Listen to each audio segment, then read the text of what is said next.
Pero a ver si están ahí, chicos. Espero el sí en el chat, a ver si nos entienden. Vamos, Hola, a ver si hola. nos A están ver, bueno, escuchando. ahí hubo algunas contestaciones que sí. Bueno, damos, Hola, damos hola, por sí. Perfecto. abierta, Sí, profe, se entiende.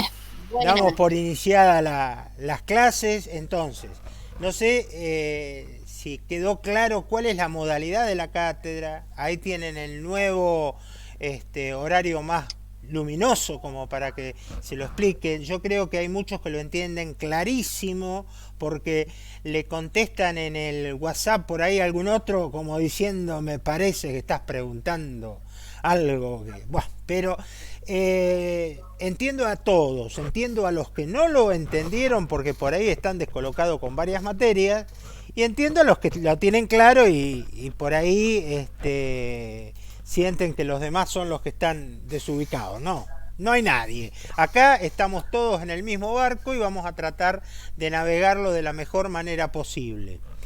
Yo el otro día, el día jueves de la semana pasada, la clase que di fue la de empezar con el módulo 3. Ya reitero, el módulo 2, por una decisión que tomó la cátedra, ¿Nos lo vas a van a ir compartir viendo pantalla? en la clase. Nos ¿Cómo? vas a compartir pantalla porque no te vemos ni solamente te estamos escuchando. No, Ah, no, no, no, genial. no, no estoy Ahí compartiendo, empezamos. estoy recompartiendo pantalla. Por una decisión anterior, la idea de la clase del módulo 2 Adriana quedó en darlo en la parte de trabajos prácticos, así que no hay ningún tipo de problema. Ella lo va a dar en esas clases prácticas, si hace falta que tenga alguna clase de teoría la va a tener, y yo sigo adelante con el módulo 3. El módulo 3 ya lo empezamos la semana pasada y como era algo que yo consideraba importante que ustedes entiendan cómo se movía esto del hardware principal, qué era lo del motherboard, lo del procesador, la memoria, más que nada porque no es solamente hablar de computadoras, sino también es hablar de celulares, es hablar de tantas cosas que están viniendo. Piensen que por cada una computadora que se venden 6 celulares. O sea que el mundo viene orientado a todo lo que tiene que ver con la miniaturización, no solamente de componentes, sino de las pantallitas. Y cada vez vamos a tener pantallas más chicas y vamos a tener que trabajar con el celular. Celulares cada vez más potentes. Sí, también están viniendo, por ejemplo, lo nuevo que está viniendo es que los celulares van a tener una función por la cual se van a poder compartir con las PC. Es decir, que yo voy a poder ver la pantalla del celular en la PC. Eso viene a partir del próximo iPhone y a partir de la próxima línea de Samsung ya va a estar como una facilidad. Los que tengamos equipitos más viejos vamos a tener que esperar algún tiempo más, pero seguramente también va a venir. Entonces es lo que se viene. Por eso me interesa en que sepan de hardware principal. Sepan qué es una mother, qué es un procesador, qué es una memoria, qué es un core, qué es todas estas relaciones. Lo del hardware secundario es más amplio, lo entienden más fácil posiblemente, y es lo que vamos a ver a partir de la clase de hoy y que fundamentalmente trabaja con todo lo que tiene que ver con periféricos, ¿sí? Entonces vamos a empezar definiendo qué es un periférico, que es un hardware, no cabe ninguna duda. Si no les pego un golpe con un teclado y van a ver que duele. Lo que hace el hardware periférico es estar alrededor, en la periferia, por eso se llama periférico, de lo que es la unidad central de proceso, comunicándola con el exterior. También hay periféricos que almacenan en forma permanente todo. ¿Mm? Y lógicamente todos los periféricos tienen también alguna parte lógica. Tienen que tener algo que tiene que ver con la programación. Una parte electrónica, una parte mecánica y una parte que es lógica. ¿Por qué hago esta distinción en parte mecánica? Y bueno, las teclas son mecánicas, todo lo que es tecla es mecánico. Pero electrónico es cuando no tiene movimiento y por ejemplo ven una plaquita que es chiquitita y que es donde está grabado todo, que es tan chiquito que ni lo veo. Bueno, eso es la parte electrónica, y que también esa parte electrónica tiene bits que van por adentro. Esos bits son la parte lógica, que a veces están grabados en pequeños archivitos que están adentro del periférico o que tiene el sistema operativo y los logra comunicar, y que son los drivers, que es lo que hace que funcione. Ya lo vamos a ver, pero es algo que ustedes seguramente cuando tienen un periférico nuevo y lo quieren hacer funcionar y no funciona, empiezan a buscar cómo hacerlo funcionar en internet. Y bueno, lo que están buscando es esa parte lógica, ese archivito que va a hacer que mi driver, mi periférico logre funcionar. ¿Qué tengo que saber de periféricos? Esta es una cuestión que es importante tenerla clara en general. ¿Cuál es la importancia que tengo que tener yo de cada uno de los periféricos? ¿Qué debo saber? En términos generales, yo veo un periférico, cualquier cosa, y digo, ¿para qué sirve? Fundamental, saber para qué sirve ese periférico. Entonces, yo les muestro algo que se llama escáner, y ustedes me van a decir, ¿para qué servirá? Y bueno, un escáner sirve y poder decirme para qué sirve. La otra es tener idea de velocidades. Velocidades tiene que ver con las velocidades de conexión, con las velocidades de transmisión, con las velocidades de lo que haga ese periférico, ¿sí? Con las velocidades de lo que haga ese periférico es importante tener una idea. Lo otro es tener una idea de fiabilidad. Si es un periférico que es fiable, no es fiable, es seguro, no es seguro. Tener una idea de esas cuestiones, por ahí resulta importante en cualquier tipo de periférico. ¿Y cómo se conecta? Y se conecta normalmente a través de un cable. Puede conectarse inalámbricamente, puede conectarse con un puerto USB. Entonces yo les pregunto, un monitor, ¿qué tipo de conexión tiene? Que ustedes tengan idea y no vengan y digan, un monitor se puede conectar inalámbricamente. No, un monitor todavía no se conecta inalámbricamente. Hay avance, pero no es lo normal. Se conecta por un puerto USB. No, seguimos metiendo la pata. No, tampoco, un puerto USB no. Entonces, tener una idea de cómo se conectan los periféricos es importante. Y lo otro que también debo saber de un periférico es qué calidad tiene o cómo lo mido. ¿Cómo mido la calidad de ese periférico? Tengo un periférico que es cámara fotográfica. Bueno, ¿cómo mido la velocidad de la calidad de la cámara fotográfica? ¿Tengo forma de medirla? Sí, en píxeles. Bueno, para no pasar por bruto, si voy a una casa a comprar una cámara fotográfica y me preguntan, ¿de qué calidad quiere? Y que saque fotos así más o menos. No, pará, eso se mide de tal o de cual manera. O voy a comprar una impresora y cómo mido la calidad de la impresora para saber qué tipo de impresora de acuerdo a la calidad quiero, calidad fotográfica, no fotográfica, estándar, borrador. Bueno, entonces la calidad de un periférico es importante. Entonces, cuando me hablan de un periférico y me dicen, ¿qué tema preparó en el examen final? Periférico tal. Bueno, lo mínimo que tengo que saber, o le pregunto yo, hábleme de impresora. Lo mínimo que me van a tener que decir es la utilidad, la velocidad, la fiabilidad, el tipo de conexión y la calidad. Es lo mínimo. Son esos 5 elementos que yo voy a tener que saber de cualquier periférico. ¿Sí?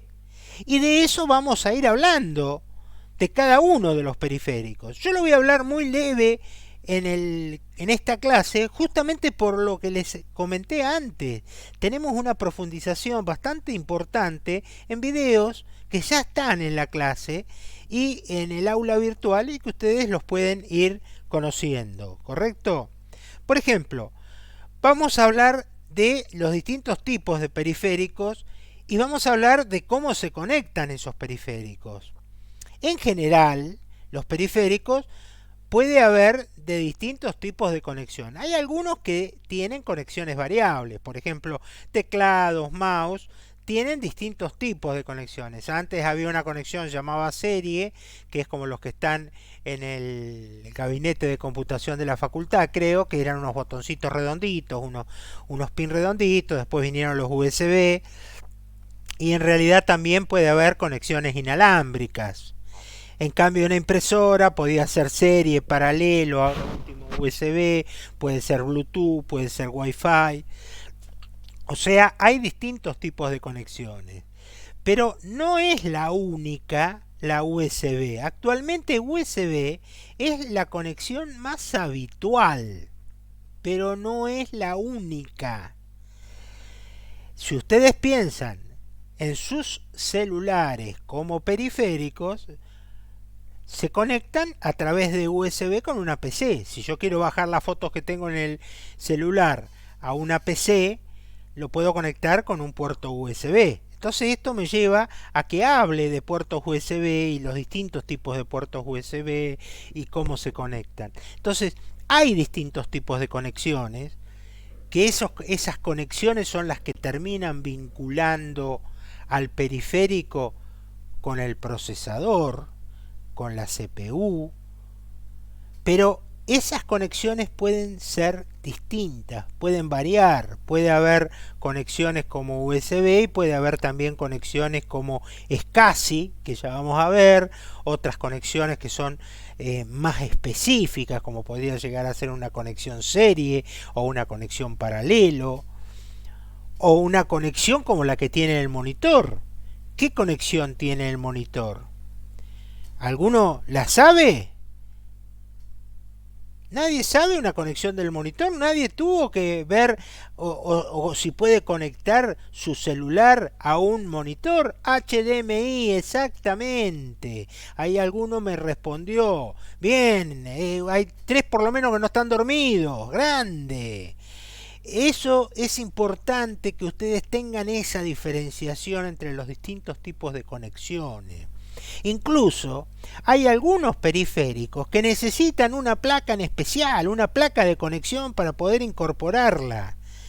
Esto lo puede saber alguno que se dedique a la música o alguno que se dedique a los videojuegos y que tiene una computadora y que le quiso poner una placa para hacer sintetización de sonido y quiere poner su equipo MIDI y tocar con la banda en el equipo y grabar, y necesitó ponerle una placa y tiene algunas conectividades específicas, especiales.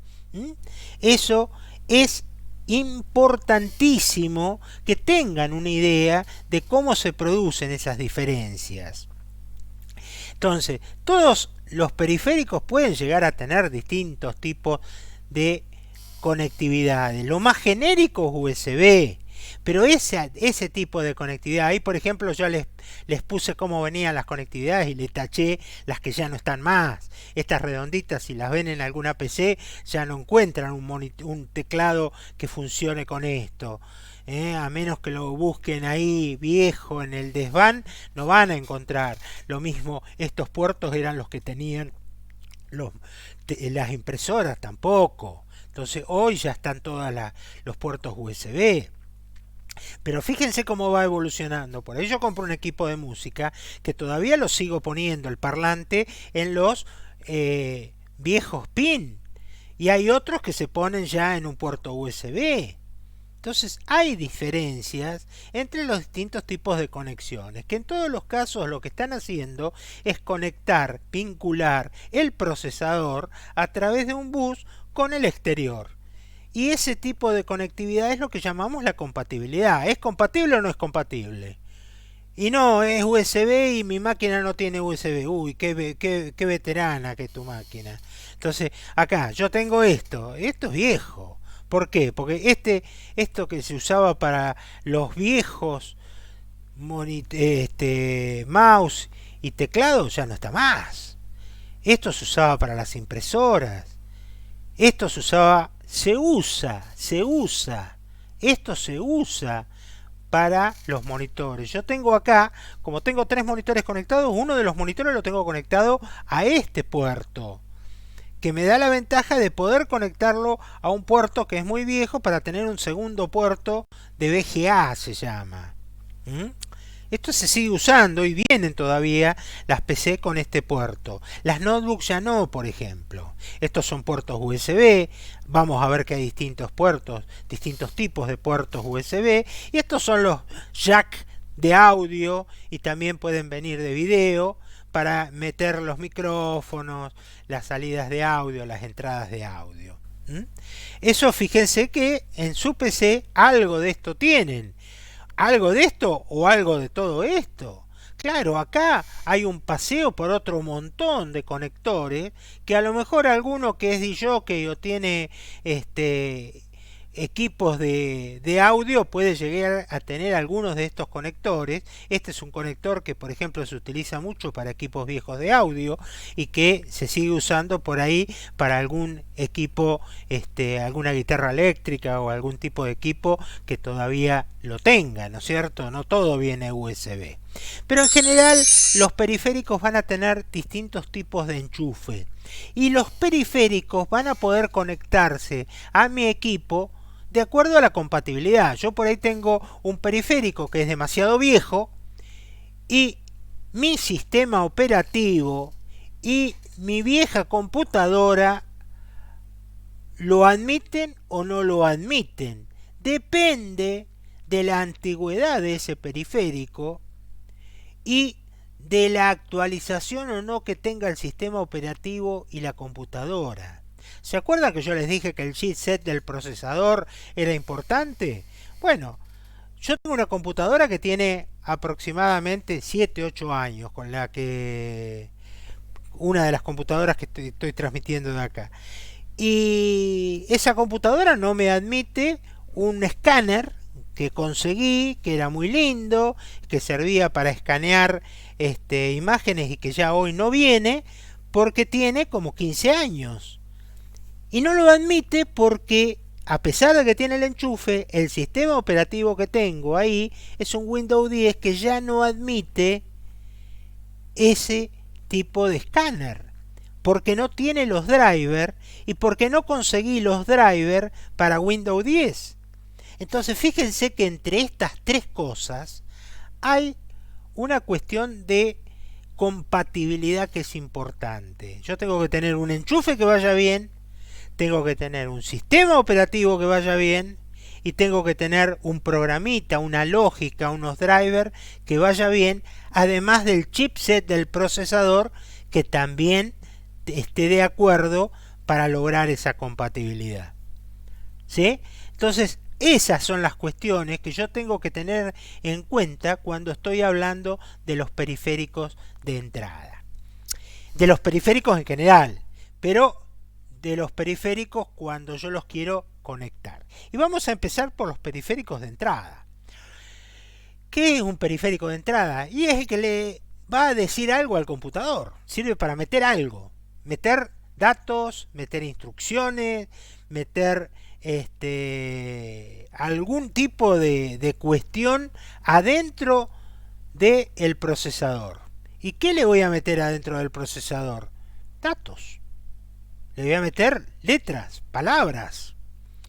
Entonces, eso que voy a meter lo voy a hacer a través de un teclado, a través de un mouse, a través de un joystick, a través de un escáner, ¿sí? Un micrófono, un sensor de huella digital, un panel táctil, un escáner de código de barras. Todos son distintos periféricos de entrada que los vamos a ir pasando rápidamente. Un teclado todos lo conocen, saben las partes que tienen. Si tienen alguna pregunta, háganla y ahí nomás pega el grito Gaby. Los distintos tipos de teclado, hay algunos teclados que son tan raros que incómodos terminan siendo. Fíjense ese teclado que está ahí arriba, lo incómodo que es. Pero bueno, son distintos tipos de teclados que existen, lo mismo que distintos tipos de trackball o joystick o los mouse que sirven para jugar algunos, otros sirven para introducirle datos adentro de la computadora, otros sirven para manejar lo que es Windows 10, que se maneja mucho con distintos tipos de señalización. Cada vez es más táctil la cosa. Bueno, Windows siempre fue una interfaz muy gráfica, pero cada vez las cosas son más gráficas y tendemos a manejarlas, si no es a través del mouse, a través del dedo. Pero siempre en los periféricos de entrada queremos entrar y decirle algo. En el teléfono hacemos lo mismo. Lo que hacemos es con el dedo a veces en el teléfono, y en la PC estamos tentados a veces de agarrar con el dedo y marcar una opción con el dedo en el monitor. Bueno, ya hay muchos monitores que son táctiles y hay tabletas digitalizadoras que son táctiles. La tableta digitalizadora, ¿para qué me sirve? Ustedes la han usado, la tableta digitalizadora. Seguramente cuando sacaron el DNI, que les hicieron firmar en una tableta digitalizadora, sirve para hacer dibujos animados, sirve para dibujar, para dar clase a la gente de matemática, le viene bien. Bueno, para todo eso sirve la tableta digitalizadora. Y hay otros elementos que también sirven para meter datos, como una lectora de cheques, documentos, que me permite leer datos o letras que son específicas, especiales. Este tipo de letras a lo mejor las puede leer fácilmente una lectora de cheques, entonces yo puedo facilitar muchísimo el ingreso de datos. Puedo ingresar muy velozmente los datos, y una cosa más importante todavía que ingresar datos velozmente es ingresarlos correctamente. Ese es el tema, que hay veces cuando yo ingreso datos con un teclado, yo me puedo equivocar y después tengo que tener otra persona revisando, y en muchos casos, además de tener otra persona revisando, tengo que tener a alguien que lo que tenga que hacer es corregir eso, borrarlo, volverlo a ingresar. O sea, es dificultoso, lleva tiempo, entonces es mejor ingresarlo directamente. Ahora, ¿qué otra cosa además de datos puedo ingresar? Yo puedo ingresar muchísimas cosas a un sistema, y puedo ingresar datos pertenecientes a algo. Yo puedo ingresar datos que sean precios o los DNI, o vamos a suponer que estuviéramos en una clase virtual. Ustedes cuando van entrando a clase los pueda identificar de alguna manera sin tomarles asistencia, sin estar diciendo, a ver, fulano está, mengano está, o quiero saber qué herramientas hay en un panel, o qué autos hay en un estacionamiento. Entonces, ¿qué es lo que voy a utilizar para tratar de ingresar todos estos datos? Normalmente voy a identificarlos con distintos tipos de imágenes. Por ejemplo, esto lo deben haber visto muy seguido ustedes, que ingreso los datos de los autos. Esto está en Buenos Aires, esta es una foto de Buenos Aires, creo, donde los autos, a medida que van pasando por una avenida, van siendo leídas las patentes y van siendo identificadas las patentes de los autos que pasaron por esa avenida, ¿correcto? Lo han visto seguramente en Buenos Aires eso. ¿Y para qué sirve eso? Y para que la policía identifique todos los autos que pasaron por un lugar, o si están buscando un auto, rápidamente saber qué pasó por ahí, o hubo un robo en un lugar, identificaron la patente y empiezan a rastrear enseguida a ver por qué lugares se detectó que pasó ese auto. O lo puede usar en cuestiones más comerciales, por ejemplo, en la entrada de un estacionamiento, cuando yo detecto qué patente es la que está entrando, y si ese es un cliente, levantarle la barrera automáticamente y cargarle en la cuenta corriente que acaba de ingresar para que empiece a correr el tiempo de estacionamiento. ¿Sí? Hay muchas formas en las cuales se identifican los productos, los autos, las personas, ¿Cómo identifico todo eso cuando lo ingreso al sistema? De muchas formas, de muchas formas. ¿Cómo identifican ustedes los productos cuando los compran en el supermercado? Vieron que la chica lo va pasando y automáticamente va sabiendo el precio y le saca el ticket. ¿Se imaginan si tuviera que estar mirando en la lista de precios cada uno de los precios? En realidad, ¿qué es lo que mira la persona que está realizando en la caja la factura, el ticket? Está tomando un código de barra que tiene cada producto. Y ese código de barra no es el precio. Ese código de barra es la identificación del producto. Ese código de barra identifica al producto, que al entrar al sistema que tiene en el supermercado, busca cuál es el precio y lo traduce directamente en nuestro ticket. ¿Sí? Es un programa que lo que está haciendo es tener los precios almacenados relacionados con el código de barra. Además del código de barra que me permite identificar productos, personas, bienes, lo que sea, yo tengo otras formas de identificar. Yo puedo identificarlo con un chip de radiofrecuencia. ¿Qué es eso? Un chip muy chiquitito que por proximidad se detecta que ese chip está en ese lugar. Yo puedo detectar dónde está el chip en combinación con otras cosas, o puedo directamente detectar el chip al pasar por un lugar. Entonces, en lugar de tener que leer el código de barra, lo detecto por proximidad. ¿Esto qué haría? Que yo, por ejemplo, en un supermercado no tenga que estar pasando producto por producto, sino que algo lea todo el carro del supermercado y me largue la factura sin necesidad de mover los productos. ¡Qué comodidad! ¿Existirá eso? Sí, sí, ya existe, ya existe. Yo les voy a buscar un supermercado del futuro y van a ver lo que es del futuro nuestro. Ya en muchos lugares del mundo hay. También puede ser que otra forma de introducir datos sean los datos de geoposición.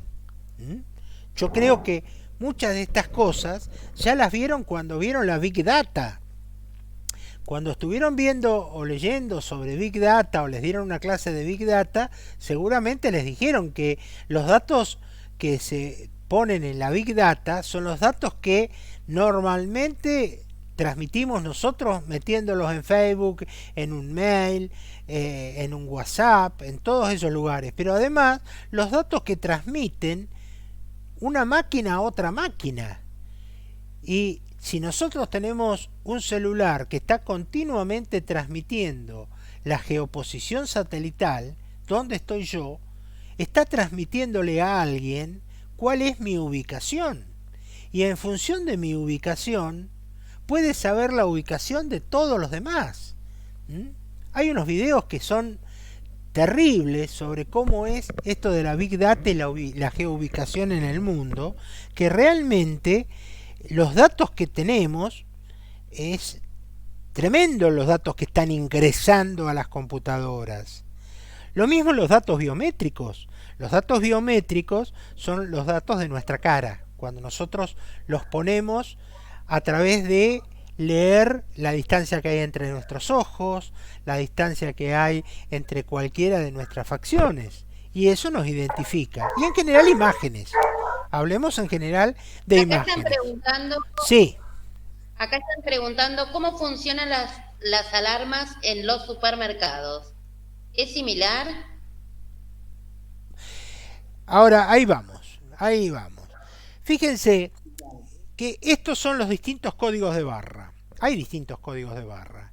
Los códigos de barra ya están establecidos, ya hay distintas codificaciones que están establecidas a nivel mundial. Hay una que es europea y otra que es americana.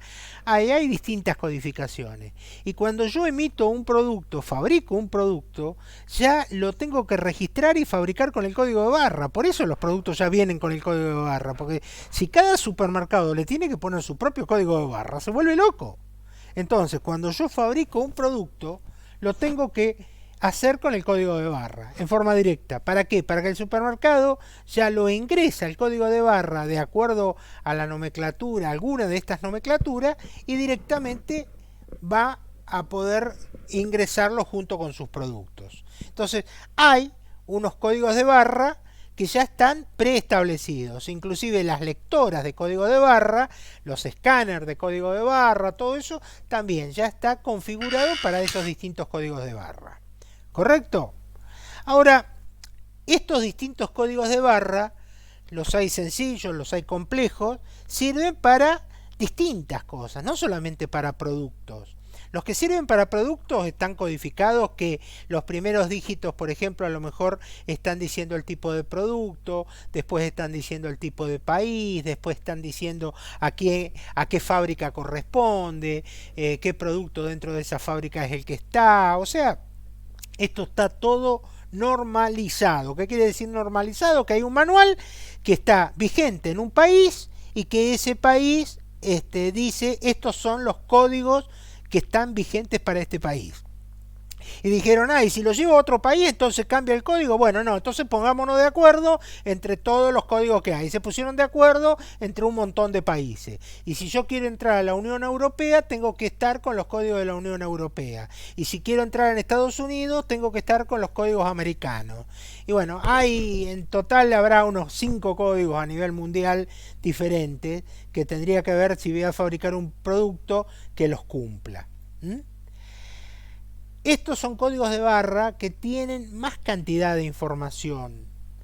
Son códigos de barra que tienen un poquito más de calidad. El primero que vemos acá es el código QR, que ustedes ya lo han visto. Y estos son otros códigos que son alternativas al QR, que se utilizan mucho por ahí en internet para buscar información, para subir información. Hay muchos casos en que está a lo mejor en alguna vidriera para que ustedes con el celular lo escaneen e ingresen directamente al producto.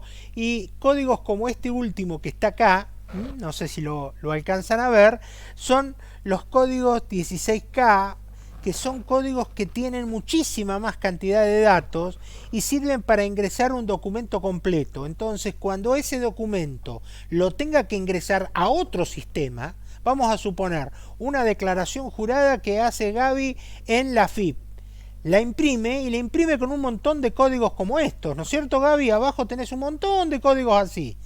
Pero cuando esa declaración jurada yo la quiera llevar a ingresar a un banco, el banco puede tener un sistema por el cual lee ese código y ya le ingresa directamente a su sistema sin necesidad de estar copiando los datos uno por uno.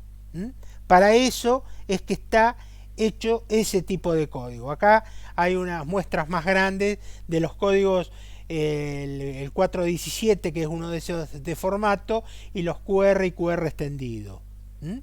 Pero esos códigos de barra son bastante habituales, que ya se están usando en muchos casos. Fíjense ahí cuánto puede tener un código QR. Un código QR puede tener, si es solo numérico, 7000 caracteres. El QR común estamos hablando. Así que imagínense los otros, pueden llegar a tener muchísimo más. El código QR es muy utilizado para comercio electrónico. Incluso en Buenos Aires, en algún subte, hay estaciones de compra con código QR. Entonces yo, mientras estoy esperando el subte, puedo ir haciendo las compras con el código QR. Voy con el celular y voy marcando con el código QR cuántos paquetes de galletitas quiero, cuántos de fideo, voy marcando. Y Jumbo, que es una de las empresas que lo tiene, lo va poniendo en el carrito. Cuando ya estoy seguro de que compré, le digo finalizar la compra, lo pago con mi tarjeta habitual y cuando llegué a mi casa, Jumbo ya me mandó todos los productos que compré cuando estaba en el subte. ¿Sí? Esto es una aplicación que ya hoy es bastante habitual, más ahora con el tema de la pandemia. Lo tiene también, hay una librería que está en Buenos Aires que también lo tiene, hay varios comercios que ya lo han incorporado como algo normal. ¿Sí? El código de barra tiene una ventaja importante y es que lo puedo hacer con cualquier impresora, lo puedo hacer con inclusive etiquetas adhesivas, es simple de leer, puede aclararse abajo, está muy estandarizado, está muy adecuado para un montón de aplicaciones, no solamente para productos, sino a lo mejor lo puedo poner para identificar autos. Ahora, por ejemplo, lo están poniendo para identificar autos para los peajes. A partir del mes que viene, creo, ya no existe más el peaje, las ventanillas de peaje no están más, entonces se va a identificar con el código QR puesto arriba del parabrisa o la tarjeta de proximidad, las dos cosas va a haber. En otros casos lo usan como tarjeta de estacionamiento, yo lo puedo tener para poder marcar el estacionamiento, para muchas distintas finalidades puede llegar a servir el código de barra.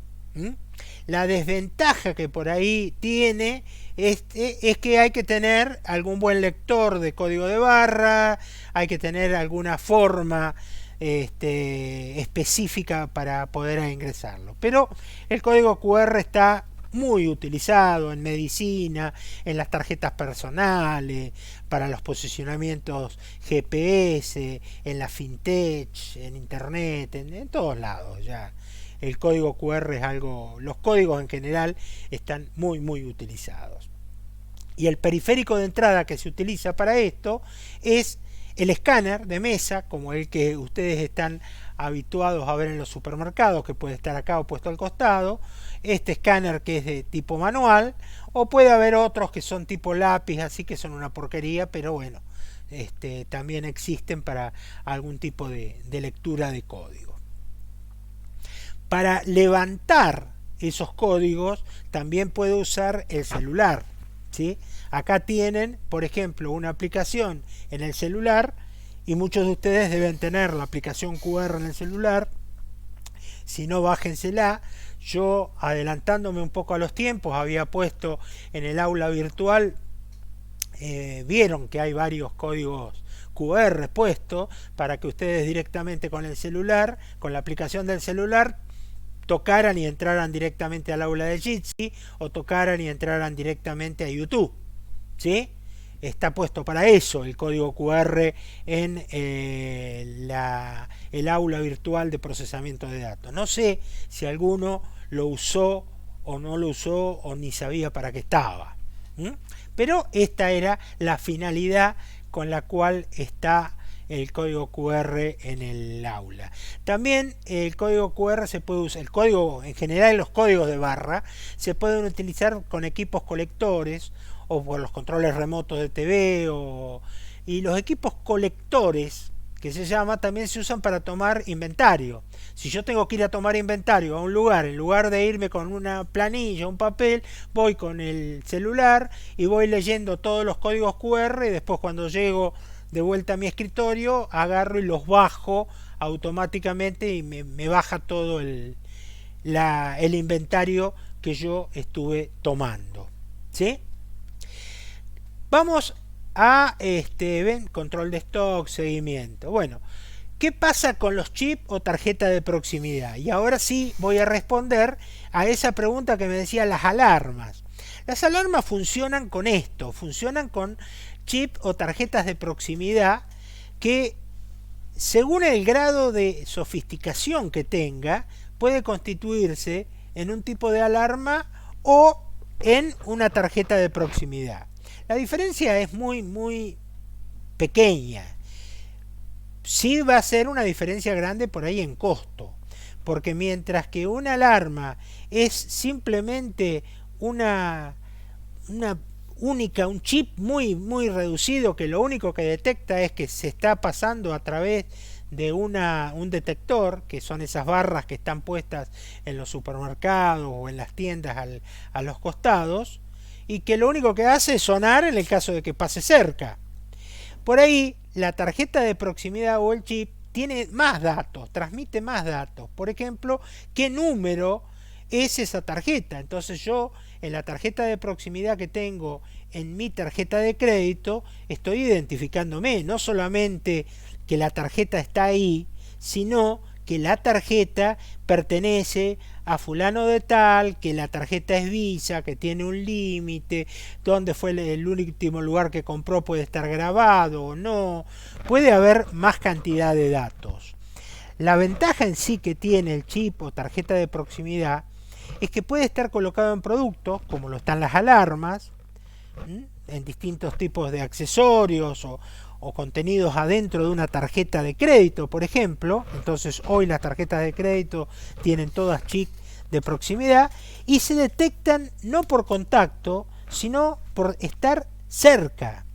Lo que pasa que esto tenía un costo muy alto, pero cada vez los costos son más bajos, entonces puede utilizarse más fácil este tipo de elemento para trabajarlo. Y más alcance también, porque si yo tengo que tener la tarjeta pegada es una cosa, ahora si la puedo detectar a muchos metros o hasta a lo mejor 100 metros de distancia es otra. Si yo quiero saber todas las ovejas o todas las vacas o todos los animales que tengo en un lugar y lo puedo detectar simplemente a muchos metros de distancia, bueno, hago como en este caso, que le pongo en la oreja un chip de proximidad y lo leo a la distancia. Estos chips de proximidad que se ponen en las orejas se llaman caravana. No se llaman ahora por la tecnología, siempre se llamó caravana el arito que le ponían en la oreja a las vacas, a los animales para su identificación. También los puedo utilizar para múltiples tareas, los puedo utilizar para tener en un perrito y si se me pierde poder ubicarlo. O en chicos, por ejemplo, que estén en un determinado lugar, o lo podría utilizar a lo mejor para ubicar personas dentro de una empresa. ¿Lo puedo operar y metérselo el chip en la nuca como aparece en alguna película? Sí, ¿por qué no? ¿No lo hizo burlando con la novia? Bueno, si uno quiere seguir a alguien lo puede hacer. Ah, no, pero ¿cómo me está mezclando eso? Esto dijimos que era de proximidad. Bueno, pero se está miniaturizando tanto y bajando tanto los costos que estamos saltando de la proximidad a que ese chip pueda ser detectado a muchos kilómetros de distancia y pueda ser detectado con otra cosa que vamos a hablar ahora, que es la geoposición satelital. ¿Sí? Es decir, que podemos llegar a saltar de algo que era el chip de proximidad y la tarjeta de proximidad a lo que son detección GPS, que también nos sirve para ingresar datos. ¿Sí?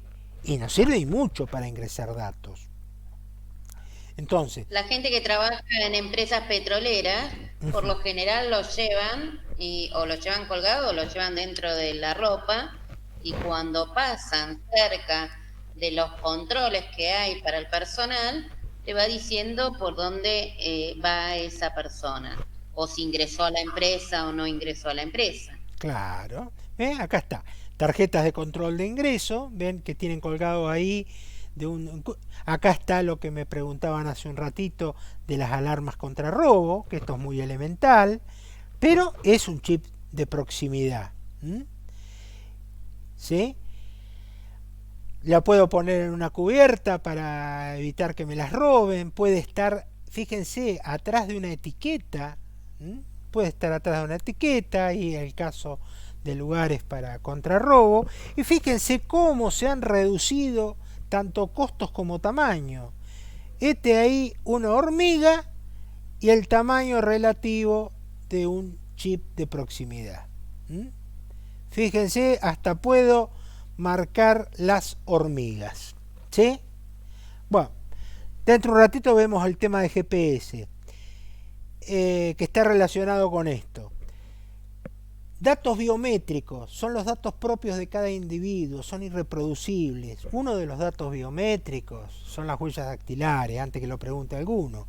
Pero hoy día ya tenemos otro montón de datos que son mucho más fáciles. La iris del ojo, los datos de los rostros, las manos, los capilares. Y tienen máxima seguridad, porque por más parecido que seamos, no somos iguales, siempre hay una diferencia. Entonces lo puedo poner en cerraduras para ingresar a un edificio y es totalmente seguro. O el control biométrico para ingresar a la universidad, tenemos este tipo de reloj, ¿sí? Y son más baratos que los que había antes, porque una cerradura que abre puertas con el dedo es mucho más barata que una cerradura del otro tipo, ¿sí? Los datos biométricos me va a dar más seguridad, más barato, más económico. Tengo la posibilidad de trabajar, digamos, con distintas partes del cuerpo. Fíjense que los dedos, tenemos 10 dedos para poder trabajar, entonces podemos matricular los 10 dedos y bueno, no anduvo uno, no anduvo el otro, no anduvo el otro, y una persona si quiere pasarse de vivo y mandar a otro en mi lugar no lo va a poder hacer, a menos que se corte un dedo, pero va a poder faltar 10 veces nomás, porque después no le van a quedar dedos. Entonces fíjense que es una solución muy fácil para implementar. Las tarjetas de crédito próximamente ya van a venir, ya hay un proyecto y está en Argentina utilizándose, con el iris del ojo. O sea, en lugar de yo sacar una tarjeta de crédito, señor, le tengo que cobrar, bueno, miro a una especie de anteojo y ahí por el iris del ojo ya me identifica quién soy.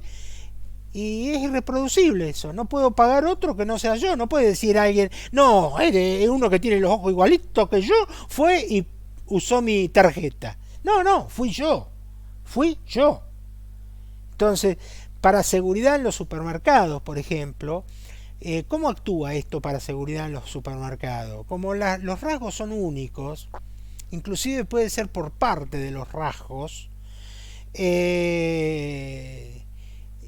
yo puedo detectar una persona indeseable dentro del supermercado. Entonces entró uno que ya me robó antes, entonces por parte de las cámaras ya lo detectan y el oficial de seguridad se le puede acercar y decir, señor, usted no es bienvenido en este supermercado, ¿eh? Porque se acuerda la vez pasada que estuvo y se llevó algo y se olvidaba de pagarlo. Bueno, le tomamos la foto y ahora cuando va a entrar de nuevo lo detectamos, ¿sí? ¿Saben lo que es el ojo del mundo? Vamos, ¿saben lo que es el ojo del mundo? ¿Quién te contestó? ¿Cuántos mentirosos tengo? 61. ¿No saben lo que es el ojo del mundo? Ojo del mundo, ¿eh? Yo, yo no, profe.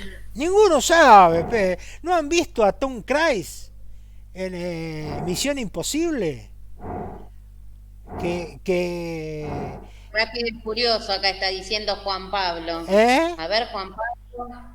Juan Pablo dice, ¿Rápido y Furioso? O ¿Algo Rápido y así? Furioso, no, yo tengo poca televisión, no, tengo mucha, pero la verdad me confundo las películas a esta edad ya.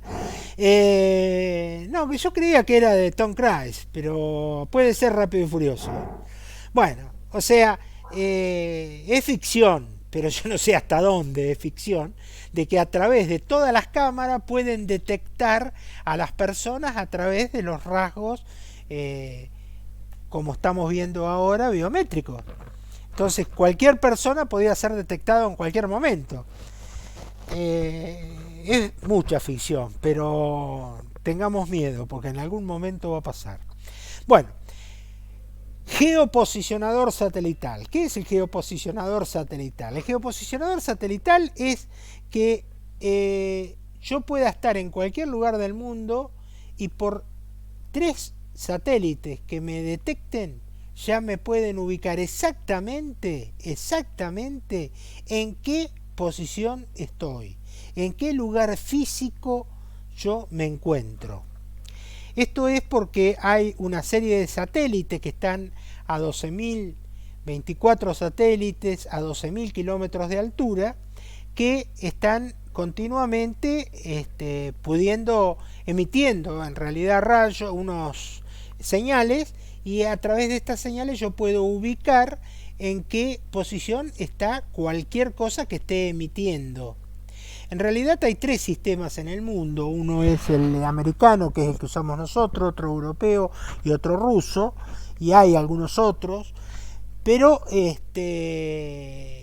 a través de esos sistemas de geoposicionamiento podemos ubicar cualquier cosa. Y nuestros celulares tienen geoposicionador, con lo cual podría ubicarse no solamente por la antena a la cual está accediendo, que es una forma de ubicarlo, sino por la emisión que está teniendo del geoposicionador satelital. ¿Para qué me sirve esto? Y si yo estoy viendo, por ejemplo, dónde estoy en este momento, dónde estoy dentro de un segundo, dónde estoy dentro de 2 segundos, puedo ir detectando a qué velocidad voy. Por eso, por ejemplo, sirven para medir las velocidades, sirven para medir movimiento, sirven para medir altura, sirven para medir todo. Y para saber en qué me encuentro en cada momento. ¿Dónde me encuentro en cada momento? Y fíjense que Google se acuerda de decirnos qué provincias visitamos, qué ciudades estuvimos al final de cada mes. Bueno, ahora va a estar medio aburrido, pero ¿por qué? Porque el geoposicionador les va indicando en qué lugar estamos. Esto tiene mucha relación también con la Big Data, y tiene mucha relación también con todo lo que hablan de la gran recolección de datos que hace las grandes empresas, que pueden detectar cuáles son los movimientos, cuáles son los desplazamientos de la población a lo largo de ciudades o a lo largo de países, cómo se mueven, quién está hablando con quién, en qué lugar se encontraba una persona cuando estaba hablando con otra. Puedo detectar la mentira que se les ocurra, se puede detectar. O sea, estamos siendo vigilados, y la paranoia que existía hace algunos años hoy ya no es paranoia, es realidad. El geoposicionador, entre otras cosas, sirve para, por ejemplo, en las empresas petroleras lo utilizan para saber qué recorridos hicieron las camionetas, que cuando vayan cerca de un hospital vayan a menos de la velocidad permitida, y generan las multas en forma automática. Hoy día, prácticamente en cualquier lugar del mundo, podría llegar a hacer que las multas por alta velocidad, por mal estacionamiento, por lo que sea, puedan ser en forma totalmente automática. Yo había propuesto en su momento para acá, para Comodoro, en el sistema de estacionamiento, que el sistema de estacionamiento, poniéndole un chip a cada uno, no necesito ni siquiera nada. Cuando sé que se quedó parado en un lugar, ya le empieza a tarifar y a fin de mes le llega la factura. ¿Qué otros periféricos de entrada vamos a ver? Hay distintos tipos de periféricos de entrada, como son los distintos tipos de escáner. Estos son escáner de cama plana, que para lo que sirven es para que yo pueda tomar una imagen, levantar una imagen. Puede haber algunos como que sirven para pasar un papel y que ese papel pueda convertirlo en un archivo. Estos son distintos tipos de escáner que lo que van a hacer es transformar una imagen, un papel, algo en un archivo. Eso es lo que voy a estar haciendo, transformándolo en un archivo que va a quedar guardado, que no es otra cosa que lo que hace una cámara fotográfica.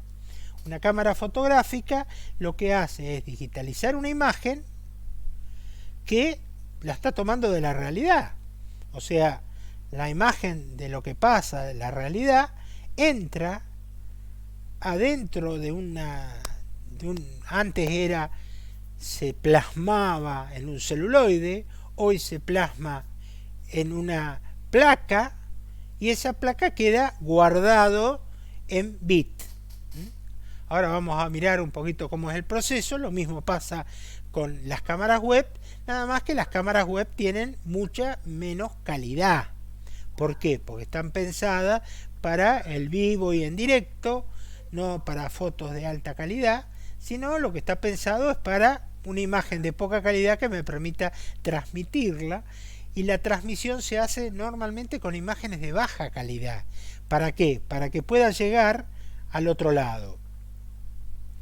En general, los periféricos de entrada me van a servir para generar, o sea, ingresar cuando un texto escrito, cuando le dictamos, por ejemplo, dictamos un texto y lo escribe, en lugar de estar escribiéndolo, podemos estar ingresando a través de un dictófono, a través de un micrófono, estar dictándole y lo va escribiendo automáticamente. Esta facilidad la tiene Google, la tiene el Word mismo. Word tiene la facilidad de que le dictemos directamente a la computadora para no tener que estar escribiéndolo, y anda bastante bien. Los micrófonos nos sirven para hacer grabación, o esa grabación mandarla a un archivo y ese archivo convertirlo en texto. También es bastante fácil, y en forma similar a como ingresamos nuestra cara o nuestras facciones, podemos tener placas de reconocimiento de voz. También nuestra voz es única y podemos ingresar para seguridad nuestra voz en lugar de nuestra huella digital o de nuestros ojos. También puede servir las placas de reconocimiento de voz para lo que es atención telefónica.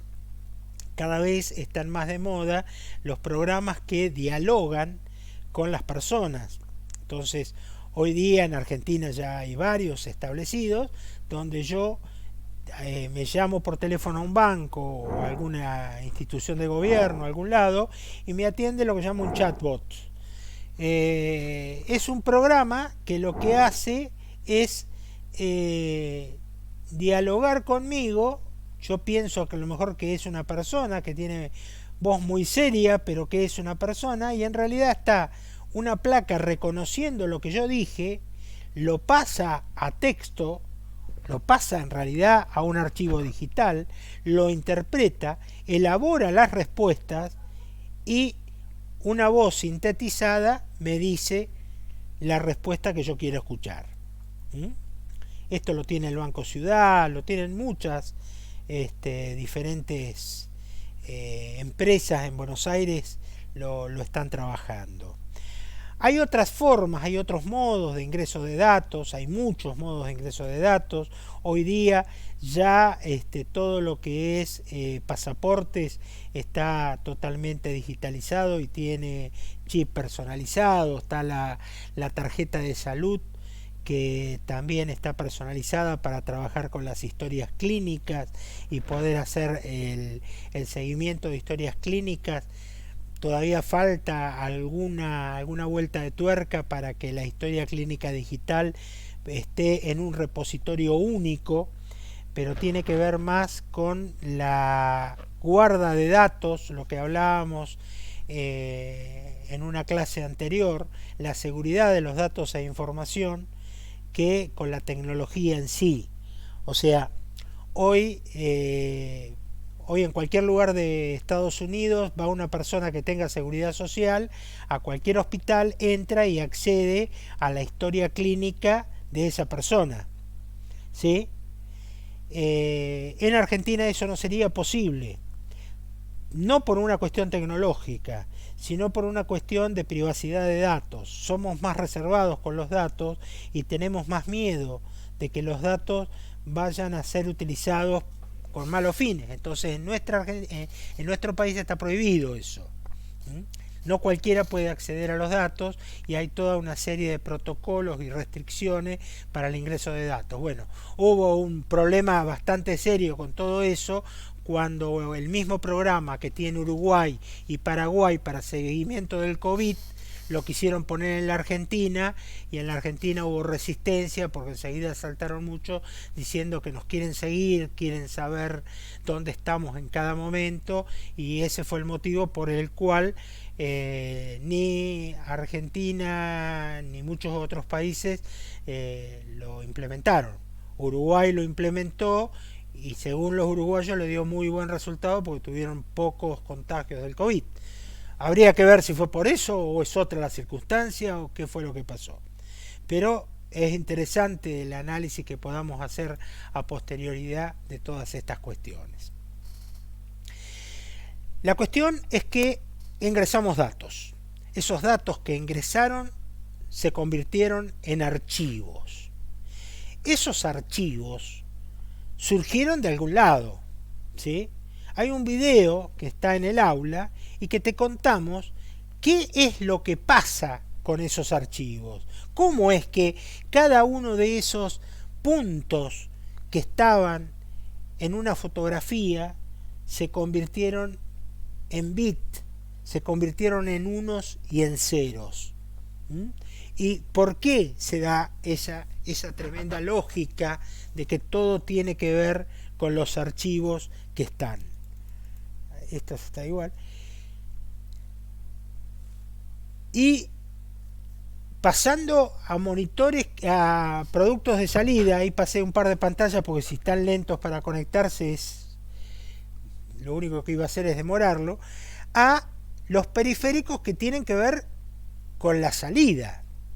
Estuvimos viendo brevemente los periféricos de entrada. Vamos a ver los periféricos que tienen que ver con la salida. Y dentro de los periféricos que tienen que ver con la salida, el último que vamos a ver hoy son los monitores. Y los monitores tienen una característica que, además del monitor físicamente como yo lo veo, necesito que haya otro elemento que va casi hermanado con el monitor, que es la placa de video. Y además, si realmente tengo que jugar con los elementos que hacen que yo tenga una buena visibilidad, tengo que hablar también del cable de video. Un cable hace a la diferencia, no es solamente monitor y placa, sino en muchos casos, cuando hablo de HDMI, es cable. ¿Y qué cosas tengo que saber de los monitores? Bueno, las cosas que yo les dije que servían de cualquier tipo de periférico, cómo se conectan, para qué utilidad, etcétera, etcétera. Pero como generalidad está bien que sepamos todas esas cosas. Como específico de los monitores, sepamos esto que les acabo de contar, que necesitan de una placa y que esa placa es importante. ¿Y por qué es importante la placa que yo le ponga a mi monitor? Es importante porque yo en la placa del monitor voy a tener normalmente un procesador para el video. Voy a tener un procesador que específicamente va a manejar las imágenes. ¿Y por qué voy a tener un procesador? Lo voy a tener porque las imágenes son tan complejas, son tantos puntitos que forman una imagen, que necesito un procesador matemático específico para poder manejar y tener buena calidad. Y ese procesador necesita una memoria RAM específica para que sea de buena calidad. Y por eso hablamos de placas de video que tienen procesador y memoria propia. Porque si yo quiero tener una buena definición, quiero que las imágenes se vean bien nítidas, tengo que tener muchísimos colores y muchísimos puntos. Y para eso necesito buena memoria de video y un procesador que esté dedicado a eso. Porque se imaginan, y antes nos pasaba, si nosotros le mandábamos un cálculo matemático muy complicado, estábamos con una planilla Excel, mientras recalculaba la planilla Excel se nos frenaba el video, se nos paraba el monitor cuando el mismo procesador atendía a ambas cosas. Entonces ya hace muchos años que los procesadores de video están separados de los procesadores principales del equipo. Lo mismo la memoria, tiene memoria propia, y hay veces que la memoria de video es muy grande. En un equipo que yo uso para jugar, la memoria que necesite es tremendamente grande, ¿sí? Inclusive hay placas que se llaman aceleradoras para que funcionen más rápido posible, placas que tienen la posibilidad de trabajar en 3D porque se ve de otro modo las imágenes, o que pueden ser upgradeables, quiere decir que esa placa es tan cara que puede llegar a cambiarse el procesador, puede agregarse memoria, puede cambiarse la ROM que viene, los distintos archivos que vienen grabados pueden llegar a modificarse, a cambiarse, y ni quieran imaginar lo que es una placa de efectos especiales de esas que usan en Hollywood para poder realizar una película que está con efectos especiales. Entonces, ¿qué es lo que vamos a usar? Placa más monitor. Y dentro de esto vamos a hacer una rápida clasificación donde le voy a mostrar los que ya están obsoletos, Hércules, CGA, EGA, VGA, Super VGA. Estas son normas de conectividad que ya están obsoletas. Hoy, ¿qué hay? XGA, WXGA, Super XGA y algunas otras que tienen mayor todavía definición. Esto es lo que está en rojo, lo que tienen actual. Y va creciendo. Estas normas cada vez incluyen más cantidad de elementos, más cantidad de definición, más posibilidades de memoria, más posibilidades de manejo con más resolución, con más cantidad de colores, ¿sí? En cuanto al tipo de conector, el tipo de conector al cual estábamos acostumbrados era el VGA, que fíjense que yo acá atrás lo que les hablé es de normas de conectividad. Y las normas de conectividad van de la mano del tipo de conector. Entonces lo que era VGA, Super VGA y estas que vinieron después siguieron trabajando con el tipo de conector VGA, que es un conector azul cuadradito que tiene 3 hileritas de pines y que todavía está en uso, y normalmente muchos monitores vienen con los dos tipos de conector, el nuevo que es el HDMI y todavía el viejo si tengo que hacer alguna conexión con algún viejo computador o conectar, como en este caso que yo tengo acá, tengo un cable conectado con un monitor viejo, entonces puedo tener este tipo de conexión. ¿Cuál es el problema de esta norma VGA, del tipo de conector VGA?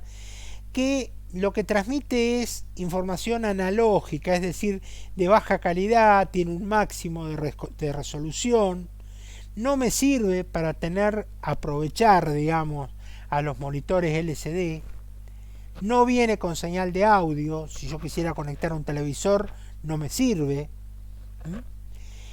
Y después de esta norma VGA salió el DisplayPort o DP, que se diseñó para reemplazar al VGA. En realidad este DisplayPort era una barbaridad, es una barbaridad, muy bueno, pero ¿qué pasó? Los fabricantes no lo adoptaron. Es que como que los fabricantes no lo usaron mucho. Entonces, como no lo usaron, no tuvo trascendencia y fue reemplazado por el HDMI. Entonces, no obstante, van a encontrar en muchos casos este tipo de conector DisplayPort. Lo van a encontrar en muchos lugares. Y en algunos televisores, algunos monitores lo traen. Pero lo normal fue que todos se pusieron de acuerdo y usaron el HDMI. Del HDMI hay información adicional que está en el aula, es una conexión que es totalmente digital. Incorpora sonido, tiene un montón de ventajas, muy buenas, pero atención a esto que muy pocos saben. Hay distintas versiones de HDMI. Entonces yo tengo que ver qué versión tengo para saber qué calidad voy a ver en mi monitor, en mi televisor. Hoy normalmente quiero conectar una computadora a un monitor, a un televisor para ver películas, lo pongo con HDMI. Pero ¿qué pasa? Si le pongo un cable que es de una norma vieja o tengo una computadora que tiene una norma vieja, no voy a ver en la calidad que me ofrece la norma nueva. Fíjense, por ejemplo, que la norma 1.4 ofrece 4096 por 2160 de calidad. ¿Sí? Estas son las calidades, y la norma 2.0 ya ofrece 4K. Entonces hay que ver qué norma tengo. Y yo en mi celular tengo una salida HDMI. Bueno, tengo que ver qué norma tengo en la salida de mi celular. Porque puede ser que tenga una salida HDMI 1.2 o que tenga una salida 2.0. 2.1 es medio difícil porque recién ahora está viniendo. Distintas versiones. Y estas distintas versiones hacen a la distinta calidad que yo puedo transmitir con HDMI. Una cuestión que es importante es, más allá de la versión que tenga, el tipo de conector, de enchufe que yo voy a tener. La diferencia que tienen en estos enchufes es el tamaño. Nada más. Prácticamente es nada más que el tamaño. Mientras que el A es el más grandote, el que tienen todos los televisores, muchas notebooks. El mini es el que traían las tablets, algunos celulares, algunas notebooks. Y el micro es el que van a encontrar hoy en la mayoría de los celulares que están trayendo HDMI. Y el E, que no lo saqué acá, es uno que es específico para determinadas cuestiones muy de alta seguridad y muy caro, etcétera, etcétera, etcétera. Es un especial. Pero tiene que ver nada más que con el tipo de enchufe. ¿Hay adaptadores? Hay adaptadores de todo. Conseguirlos es otro problema, pero hay adaptadores de todo. ¿Sí? Como para que se hagan una idea, en esta pantalla está lo de HDMI, qué cosas puede hacer HDMI, con qué resoluciones puede trabajar, y ya está pensado para trabajar directamente con todo lo que es fibra óptica para internet de altísima velocidad. Eso es lo que es HDMI 2.1, que es una norma que llegó para quedarse. Lo otro que es muy importante, que yo les decía, es el tipo de cable que use. No cualquier cable me funciona bien.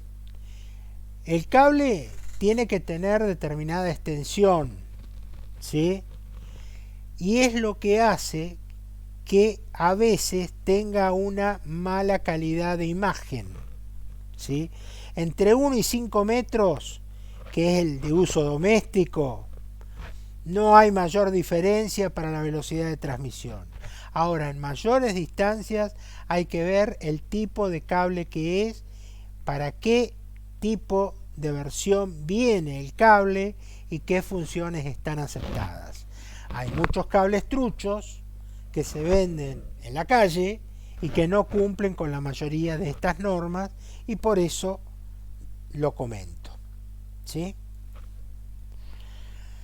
Y en general, la conectividad que se puede dar a través de todo esto, de los distintos tipos de monitores, la vamos a dejar, si les parece, para la clase que viene, dado que la señal es bastante pobre y estamos con apenas 40 y 49, 48, he perdido a 30 alumnos. Así que bueno, llegué hasta los tipos de monitores, los cuales pueden ver en el próximo, en el video ustedes si quieren qué es cada uno, y vamos a hablar seguramente de los monitores más especiales que vienen ahora, que son los monitores que parecen un papel, una hoja de papel. Ese es el tipo de monitor que ya está viniendo hoy y que va a hacer que el día de mañana podamos tener en una botella de gaseosa un monitor, así como me escuchan. Así que con eso abro para las consultas y los dejo por la clase de hoy. ¿Alguna pregunta específica? Acá Profe. Manuel Sí. está preguntando y dice que el video de almacenamiento del módulo 3 está caído en el aula virtual. Ahora me fijo. Recuerden siempre que está el canal de Raúl en YouTube. Sí, sí, pero y que pueden si hay estar algo que no directamente. funcione en el aula, por favor háganmelo saber. ¿Mm? Ahí te están diciendo, el módulo 3 está caído en el aula virtual. El de almacenamiento. Sí, profe. Eso le iba a decir porque quise ver el video y no pude. Bueno, No, y tampoco te lleva a YouTube, nada. bueno, Ah, ahora lo miro. Bien, Ahora ahora miro. lo vemos para resolverlo.